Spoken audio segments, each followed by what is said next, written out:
my wife Tanya and I to be back in Spain. Everyone who knows me know that I always say Spain is my favorite country in the world.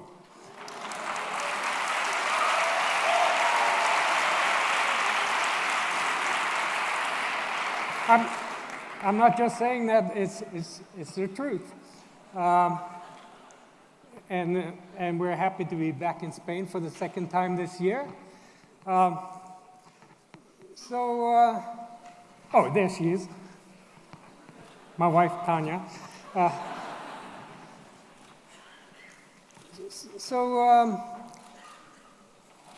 I took the opportunity coming into this event to look into a little more what they're trying to do with the circular economy idea and so on. There was an interesting website about smartphones or mobile phones in general, and how so much is being wasted, how much of the material, the old smartphones, the need for keeping and reusing parts and material in them. Meantime, here's my mobile phone. It's a 10-year-old Nokia flip phone. Unfortunately, at some stage, the battery cover fell off, but there's a great invention called duct tape. And so it's covered by duct tape. Unfortunately, I can't use it except in the United States, but when I go to Europe, I have a Ericsson phone that I got in Norway, and that works everywhere in Europe. So, I'm obviously with you. I think I qualify in that respect.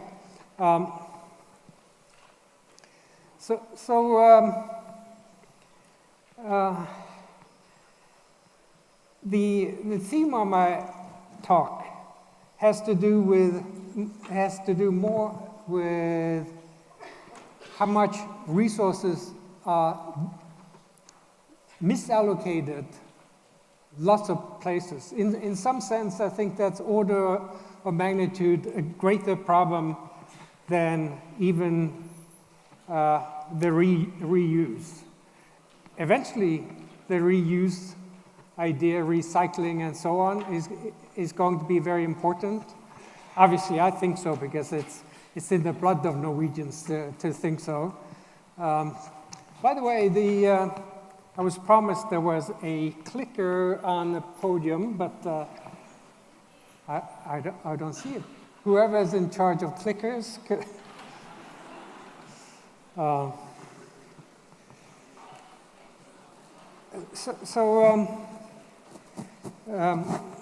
and innovation will play a role in my talk.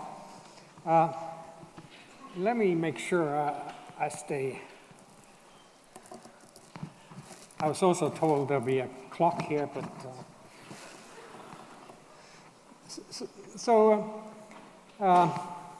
once I get the clicker, I'll show you some pictures because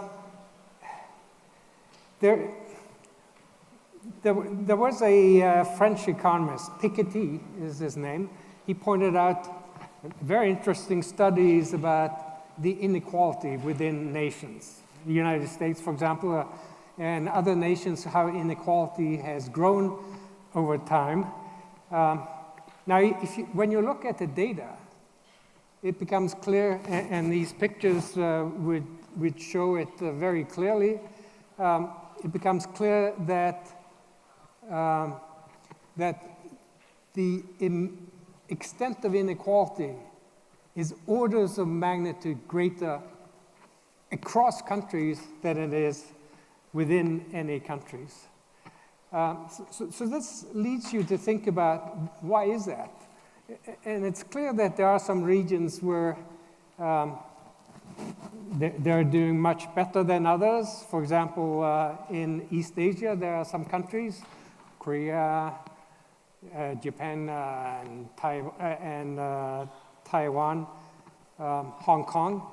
They've done really well, while Latin American countries, by and large, have done much more poorly, and leads you to wonder, how could that be? And then you start thinking about, actually Obama mentioned that important aspect, the importance of institutions or the political system. Even within a region like you look at Chile versus Argentina, it's amazing how different the political environment is. So that also leads you to think about what is it that makes countries grow. And by the way, I didn't even mention, if you look at, as I may be able to show, pictures for sub-Saharan Africa, very depressing pictures in terms of income per capita. Now, the main factors that make countries grow are innovative activity. And that's partly what this conference is about. Innovative activity, research and development of new ways of making things, and so on.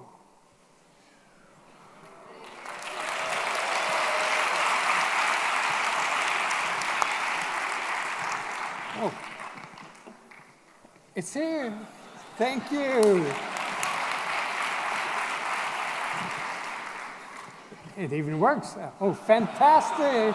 Thank you. So here, you could think of these as kind of benchmark examples. This is GDP per capita on a scale from 0 to 50,000. These are 2005 US dollars, purchasing power parity adjusted.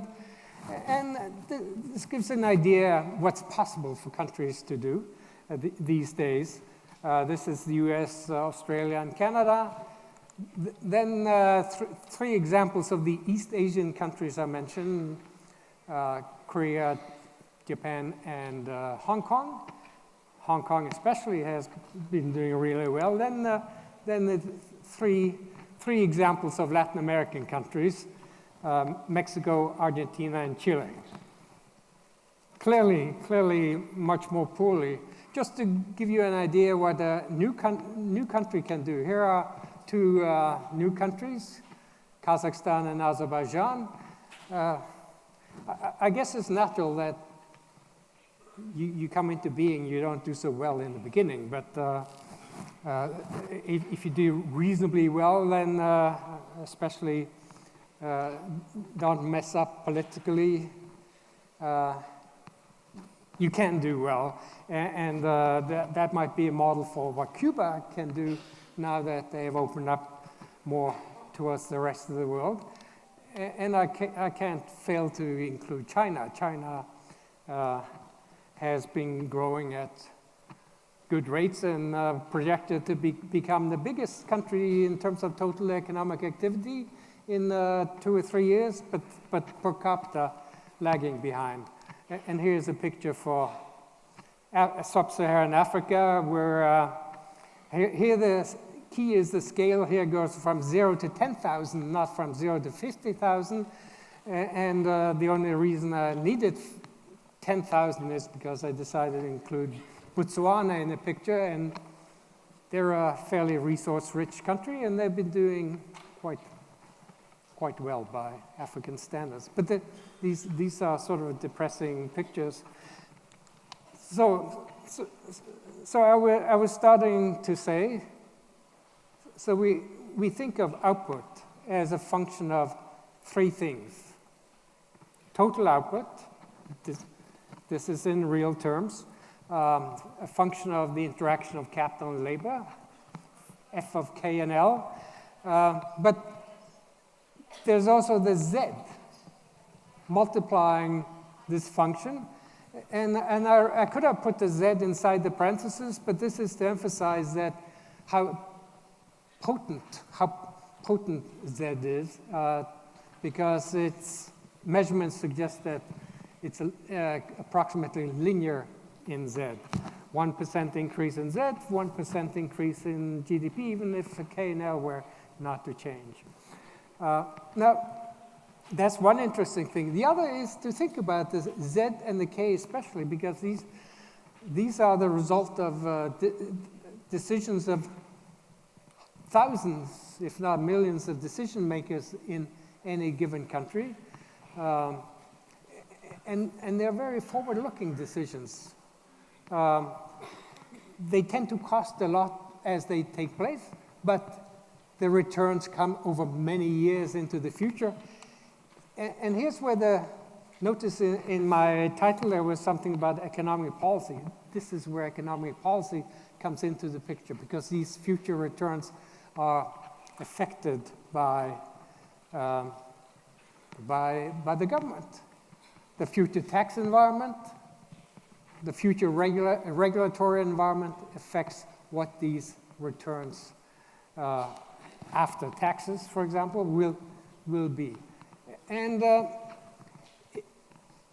the more uncertainty there is about that future economic policy, the harder it becomes to make decisions about K and about Z, about the activities that result, like research and development and so on, that result in Z growing over time. And one reason this uncertainty really hits hard is, as we've discovered in economic science, if you think about the government really being benign and they want to do the best for their citizens to maximize welfare of its citizens. Well, unfortunately, we've discovered, I'm partly at fault, I guess, we've discovered that the best thing the government can do, optimal government policy, is inconsistent over time. As time inconsistent, there will always be an incentive for governments to change their minds. And this has to do with the importance of future government policy for current private decisions. And so, and it means that if there's no clear commitment mechanism, no clear way to commit future governments, there will be this temptation. Governments will be tempted to carry out policies that are more short-run oriented rather than focusing on the long run. For example, for 2 or 3 years, I predicted that we are likely to see more and more trade restrictions taking place. I admit I did not predict that those initiatives would come from the United States, but so I guess I'm not perfect in that kind of forecasting. But that's an example where it seems to policymakers, I would say naive policymakers, that it's a good idea to restrict trade with other countries. And that's the history of many Latin American countries, and part of the reason they've done as poorly as they have, because they've oftentimes been tempted to impose trade restrictions, thinking they will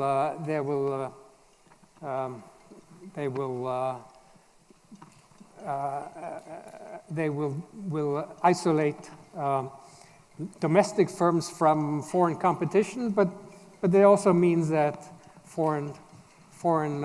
that these businesses have less incentive to innovate. Now, in the interest of time, the next, I'll just give you the message of the next 2 slides. or 3 maybe. So this is the same kind of picture for 4 European countries. So this is UK, France, Germany, and Austria. And then in the same picture, I have,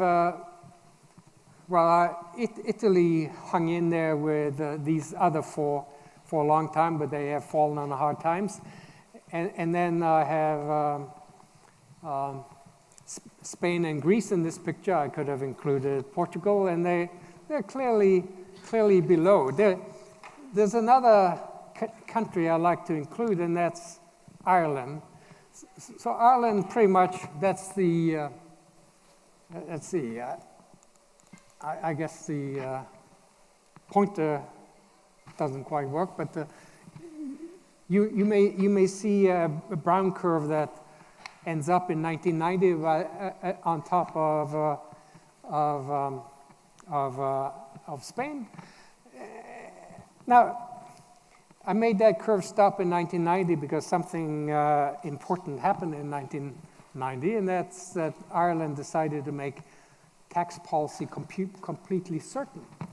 They said if you're a domestic or foreign company, if you set up shop in Ireland, these will be your tax rates, not just in 1992, 93, and so on, but all the way to 2009. So what happened? Well, within 10 years, Ireland had overtaken even all of those top 4 countries. I'm not saying that was the only thing that happened in Ireland, but it has to have been a big factor. Now, Ireland did fall on hard times during the financial crisis because 2 or 3 of the major banks were in trouble, and the government decided to bail them out. And Ireland, at that time, in the press and so on, they were sometimes mentioned as potential future problem countries. After Greece went bankrupt, potential future problem countries were often mentioned: Spain, Portugal, Italy, and Ireland. So at some point I decided to take a look at kind of the fundamentals for why countries may grow or not grow. As you saw in my little function, the Z, technological change. No country can grow in the long run reliably without innovation taking place. So here are the pictures. So we have upper left-hand corner Spain, upper right-hand corner Italy, bottom left corner Portugal, and the bottom right corner Ireland. These 3 of those pictures are among the most shocking pictures I've ever seen, because they say that productivity came to a full stop in 3 of these countries, Spain, Italy, and Portugal, in the early to mid-90s. Now, we can look at productivity in a different way. One way to do it is calculate output per hour worked, but those pictures look quite similar for those 3 countries. Productivity came to a full stop. Now, I remember after the financial crisis, I remember complaints from representatives from these 3 countries that part of the problem had to be the euro. But they became members of the Eurozone in 1998, so it didn't seem credible at first that could be the culprit. Plus, these pictures suggest that much more substantial problems than just the exchange rate. I should say, by the way, that the straight lines, this is on proportional scale, unless the previous pictures, This is on proportional scale, so that a straight line corresponds to a constant growth rate per year. The straight lines are the average growth rates from 1960, the beginning of the pictures, to 1990, and then extended to the present. So they sort of suggest what can be done in these countries. Now,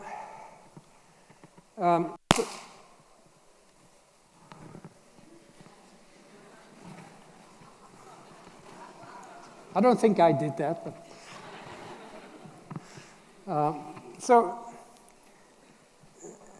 now this idea that the euro was partly to blame, it's an interesting idea, but as I said,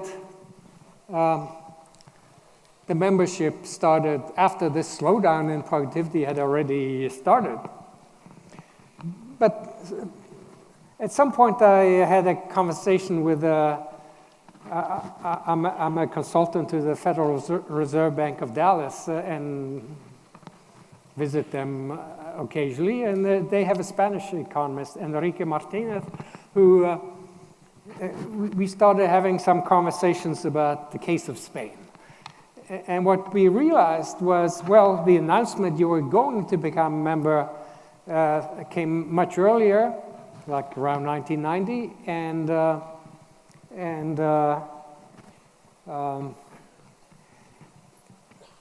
once we looked at the data, it became clear that something interesting happened. Namely, as soon as the announcement came, basically, the interest rates fell.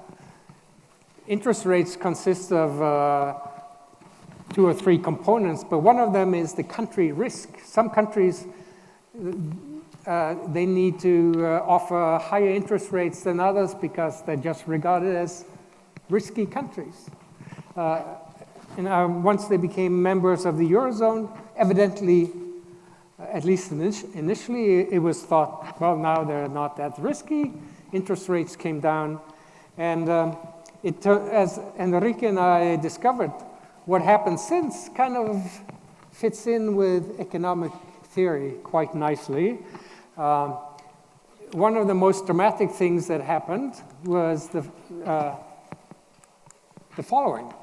So economic activity in a nation can be divided into 2 broad categories. Goods that, by their nature, cannot be traded with other countries. You know, construction, haircuts, lots of activities cannot, by their nature, be traded with other countries, while others can be. They're tradable goods. Of course, many of them are, much of them are actually traded domestically, but by their nature, they could be traded with other countries.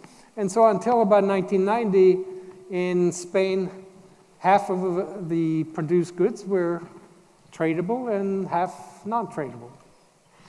But then they started diverging. And by 2010 or so, 2/3 non-tradable, 1/3 tradable. Now, you may say, well, that doesn't have to be bad, except if you take a look at productivity in the 2 sectors,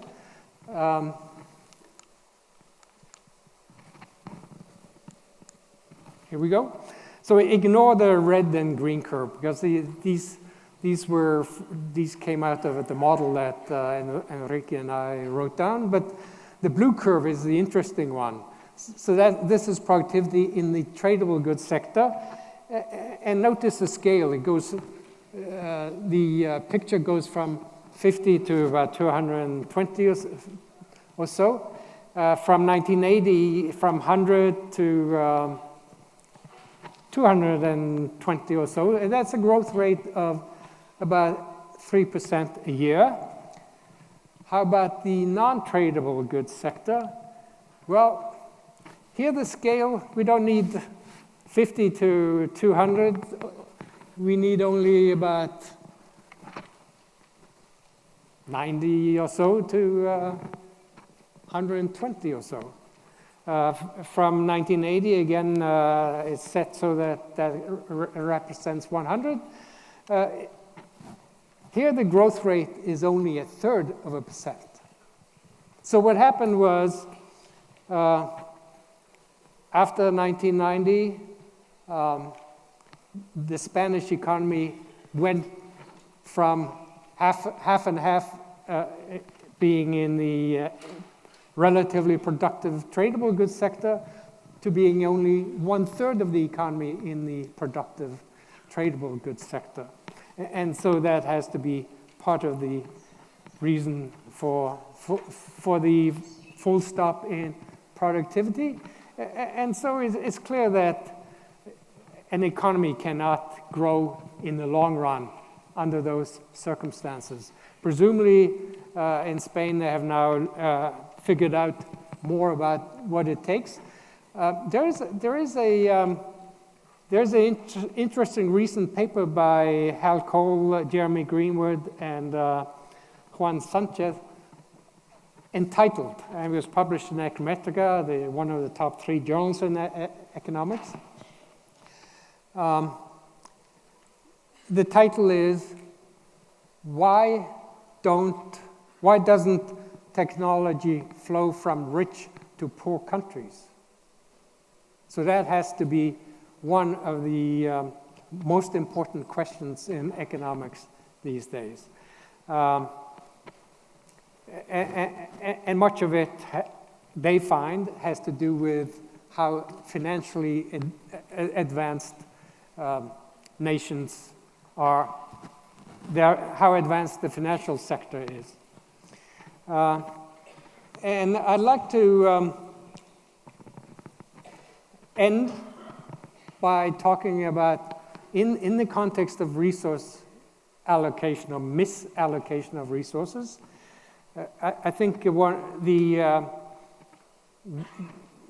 worst example, so to speak, is China. So again, I can refer to an article by Song, Storsletten, and Silibotti entitled Growing Like China. And there you can learn about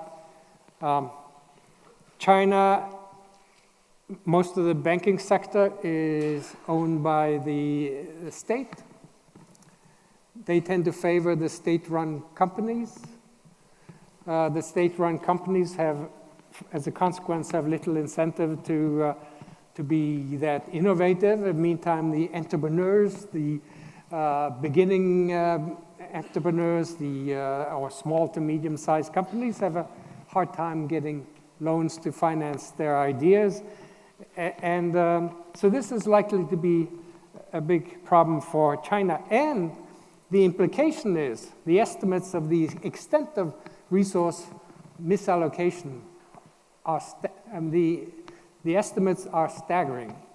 So one way to put that in words is China, with the same use of resources, could have grown much faster. So I've had a couple of examples of misallocations.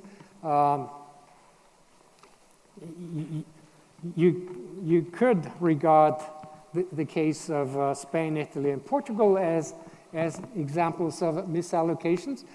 Unintended, of course, because I'm sure economic policy did not foresee that would happen, but it did. Sometimes it's very hard to estimate or predict the effects of economic policy because of the importance of forward-lookingness in economic decisions. And that may turn out to be a problem in the arena of the circular economy. It's hard to imagine that more reuse of resources necessarily will take place unless it turns out to be productive. And to the extent to which those activities will be productive, probably the jury is still out, but it's certainly something we ought to strive for. And so then the question is, do we need incentives in the form of taxes and or subsidies in order for it to happen, and what would they have to be like? And what we know, and that's an implication of what I've talked about, it's got to be that whatever measures are taken must be such that one can trust that they will be in place for a long time. My favorite example of such a situation is, so lots of us are worried about climate change. I've been on a panel of Copenhagen Consensus Center 6 or 7 times to rank solutions to world problems. Time is over. Let me just finish that example and then I'll stop. So once we had a panel to rank solutions to climate change problems. My favorite is, suppose you impose a small tax on carbon, small carbon tax, but then you announce the tax is going to grow exponentially, let's say. The beauty of that is that it's not just the government getting involved in taking the measures to reduce global climate change. Private firms would have an incentive because they would know that the taxes on the future carbon emission would keep growing up. They would have an incentive to carry out the innovative activity to prevent it. But then the timing consistency rears its ugly head because you have to trust that that is what's going to happen. So suppose one were to come to a period where there was a crisis, the government feels there's a crisis situation, and then maybe they would change their minds about, they would realize that these taxes reduce, in the short run, economic activity, and then they'd be tempted to reduce them or abandon them. And businesses understand, they presumably understand that there is this incentive or the lack of commitment in many cases of government decision making. In the case of monetary policy, we have understood it's good to make central banks independent from government policy, from political pressure. But in the case of fiscal tax policy and so on, regulatory policy is much harder to see how that could happen. Thank you very much.